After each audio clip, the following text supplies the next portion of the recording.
Today we're going to talk about city versus suburbs, and joining me right now is one of our Boston Power Players, Patti Salem from Barrett Sotheby's out in Lincoln. And Patti, you've sold real estate out in the Lincoln area for years. Recently, in the past couple of years, moved into the city where you're selling real estate as well. So in regards to comparing the two markets, are they performing differently right now? They are very different markets. And yes, what I love about my practice now, Chris, is that I am working with sellers out in the suburbs where I have sold real estate for almost 20 years and helping many people my age find their empty nest pied-à-terre in the city. And of course, they are selling their 5,000 square foot plus houses for $2 million in the suburbs, only to get maybe 1,500 square feet in the city for the same money. So it's an interesting juxtaposition. What sells in the city is often not only space, but they want parking, and they want views, and they want services. So those are the things that are selling at a premium in the city.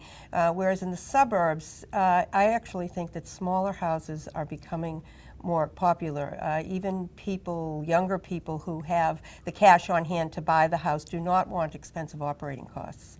So they're always asking you about the heating costs and the lawn and snow plowing costs and things like that. So they're very, very different markets. Now, as we head into the fall market here, from what I'm hearing out there from across a wide group of agents is that the market in the city is a lot hotter than the suburbs. Are you finding that as well? Yes, because what I'm finding is, Boston is a small city by city standards, and even with all of the construction, you have the demographics. You have young people who are choosing to stay in the city.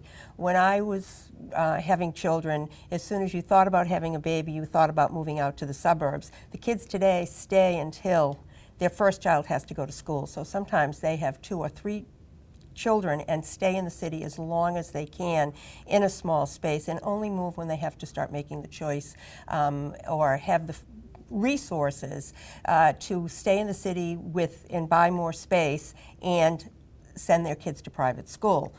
So you have that demographic who stays in the city longer, and then you have people my age who are on to their next adventure, and many of them want city living for the ease of walking everywhere and just a new and different lifestyle. Whether you're looking in the city or in the suburbs, right now is a great time to buy. Money is so cheap. I keep encouraging anybody who's thinking about selling and buying that they should do it now before interest rates rise. Money is almost free. We'd like free too. Yes. Right? Okay. Thank you, Patti. And if you're in the Lincoln market and would like to connect with Patti directly, if you're buying or selling your home, you can go to our website at pattisalem.com. And remember, we have more real estate tips right here on Real Estate Talk Boston.